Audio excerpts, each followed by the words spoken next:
Movies and Martinis celebrates women and diversity in the entertainment world by ranking trending movies, shows, and books with two completely different perspectives and ranked by delicious martinis.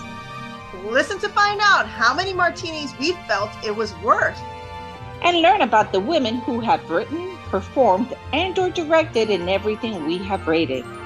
A new episode is available every Thursday on your favorite podcast platform and YouTube. What's up, everyone? Welcome to our podcast. I'm Priya. I'm Mercy. Hi, Priya. How are you? Good. How you doing? Doing good. I am a little bit dry. A little cheers to you and down to the last drop. Just a little bit. Get that last drop. I'm thirsty now. Salud. Salud. Yes, yeah. Okay. Yeah. So what today, are we talking about today? We're covering the craziest series ever. A baby reindeer available on Netflix. It's trending, y'all. And Mercy's like, oh, we got to watch this because my girls watched it. Yeah. So full disclosure, one of my girls watched the whole thing. The other one stopped halfway and she said, this is kind of sad. I'm going to walk away. I'm like, all right. So total spoiler alert if you haven't watched it. Total spoiler alert. Yes. Priya, tell us what it's all about. And also, if there's even a world where you can say that.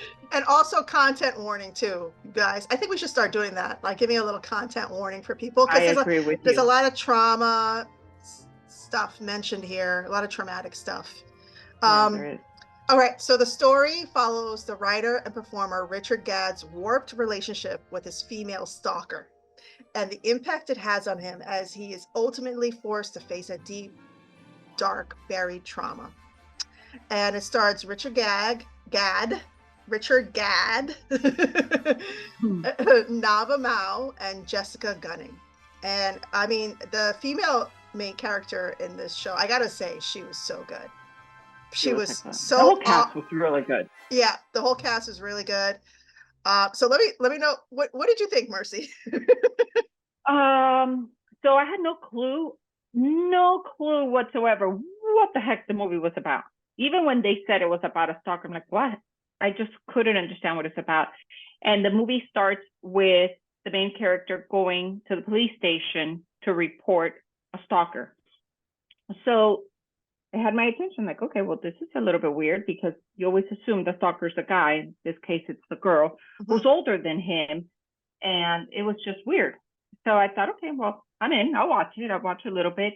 And I got hooked. And there were a couple of times I could have stopped watching it. I'm like, but I kept going because it was based on a true story. And I wanted to know how this story unfolded. And I have to tell you what I thought of it was I loved seeing something that was different and raw. I liked how he took responsibility and said, I should have walked away, but I didn't. This is what I did instead. I should have reported this, but I didn't because I didn't report that. Wait. Who edited this podcast episode? It's getting so good. So good that I need to give a shout out to our sponsor, Blue Box Media, an NYC-based video production firm. Blue Box Media makes our movies and martinis dreams come true every Thursday by editing every episode. Check them out at blueboxllc.com. And okay, let's get back to those martinis. And I should have, and I liked it. I enjoyed it. I didn't enjoy it because I was saddened by it. And I don't enjoy being sad. And I was hurting for him. I was hurting for her. I hurt for every character because everybody went through something. But I enjoyed that it was different, that it was outside of the box, that people were raw, that, as humans, they were showing their true mistakes and how one mistake can lead you to the other mistake and how we can fall into that, out of fear or out of so many different things, the anxiety that comes with it. And anyway, so that's how I felt about it. I did like it, but I'd be scared to recommend it. I don't think just anybody could really watch that kind of movie. It was deep. Yeah, yeah, and so Mercy was like, "Oh, this kind of reminds me of Saltburn. It has like Saltburn Yeah. vibes." In the So weirdness department. yeah, in the weirdness department, and I definitely felt it was weird, and just all the trauma that they talked about in there. Because the main character Richard, Right. who plays Donnie, the character's name is Donnie. Donnie is a bartender, and he's working one night, and Martha walks in. Martha's played by Jessica Gunning, and Martha's an older, overweight woman, and he pities her and gives her a free drink, and that's where it starts. Because at some point he's like, "I wish I never gave her tea." Yeah. And this takes place in England, by the way, in London, and so Martha becomes quickly obsessed, like right away. She's just like, "Oh, I love this guy. We're boyfriend girlfriend. You don't know it yet, but we're Mhm. boyfriend girlfriend." And so she starts messaging him like 100 messages like every day on email, like True weird stalker. things, weird lines and things that she's doing, things that she wants him to do to her. Mhm. And it just becomes so overwhelming for him. But it all But the he goes along with it. yes. And he's enjoying at some level the attention of it and feeling special. And so every time that Martha starts kind of calming down, he kind of brings her back up Yes. unintentionally, but subconsciously he's still doing that. So there's just so much depth. I would think this is like an incredible story for a therapist or Mm, a psychiatrist to really dig into, right? Because there's just so much happening. yes. And the trauma is happening to almost every character. I mean, Mhm. down to his dad, which is the last person on earth that you think would really identify with what he's gone through in Yeah. his abuse. So in the show, he realizes that he's bisexual. And he realizes because of his trauma when he was younger, being taken advantage of and raped It was rape. by a man that promised him, because he wants to be a comedian, other than He being a was a bartender. producer. Yes, a Mm-hmm. producer that promises in the world, but you have to do this first, or I Yes. won't give it to And you, kind of the situation. producer is in his 50s and the main character is in his 20s. So Yes, you could see how he persuades him and how he keeps takes giving him all these advantage. drugs. And when he wakes up after being drugged, he's already been raped Hmm. time after time. And even though he realizes it because he really wants to be famous, he continues going back to him. Yeah, and So, that's a way of him discovering that he's bisexual. right, And later on, he realizes that he's into trans women, right, who are born with male genitals, but they are women in life. right. And he reveals this to his parents later on in the series, and his father says that I was also taken advantage of by the Catholic Church, which is really Yes, as a sad. young boy. Yeah. Yeah, And I was kind of relieved in a way, not that the dad had his own trauma, but that didn't end badly for him, because right. the whole He already world, had so many other things. yeah, the whole world already knew at that point from a viral video that he experienced this rape, but his parents didn't see it because they're older and they don't go on YouTube or whatever. Yeah. And him coming to them and telling them was a big deal, and they accepted him with open arms. So that was a relief. Yeah.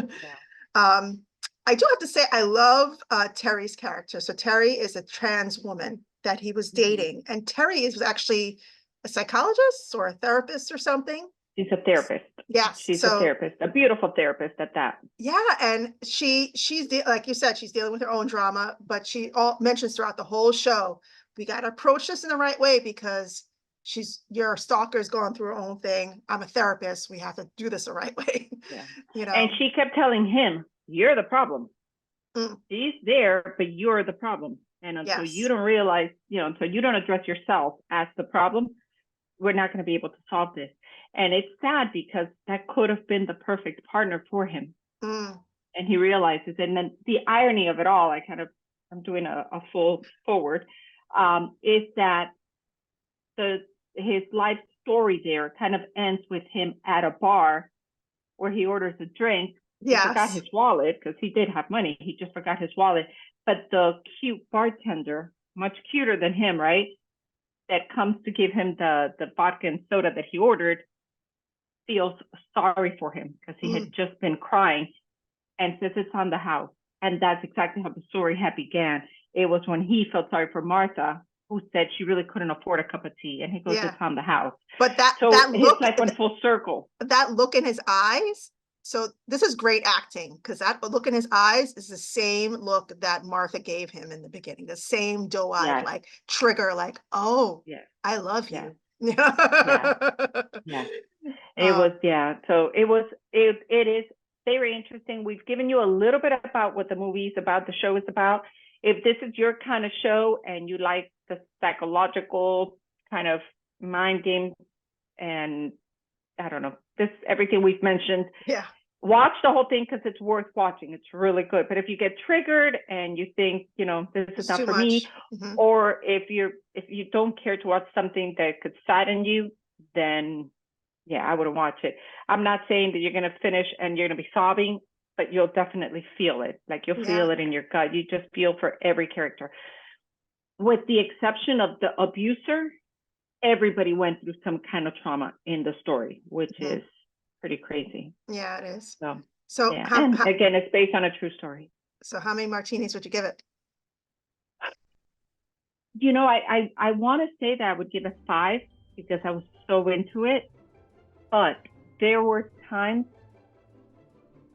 I don't know, that I kind of disconnected from it a little bit. I don't know if maybe it was just went too slow at some point, or if it was too much information or not. I don't know.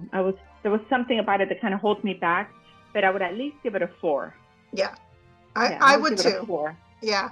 So I'm gonna give it the 4 because it's a true story. I think if it was just something somebody came up with, maybe I would have given it a 3 or a 2. Like, please, that would never happen. But the fact that it did happen, and the fact that the main character owns up to all of it, and that's how you get the true story. I think it's worth it at least a 4. Yeah. So I'm right there with you. Like I said, 4. There's some parts. So it did hurt my brain. I actually had a headache. I binge watched it, and I had a little bit of a headache at the end of it. And I actually watched it with Ava. I binge watched it too. My kid, and Ava loved it. So you see? I watched it with Sam, and she walked away from me. Ava's like, I give this a 5. She was so moved by it because of because of the LGBTQ element to it. Because of the trans woman in the story and how careful they were with everybody's emotions in the story. So she adored all that stuff, and she's like, this is a 5. And she was so moved by it. And meanwhile, I'm sitting there like, oh my God. And then I was screaming at the screen a couple times. I'm like, you're such a dumbass. Stop it. The guy. Isn't that life?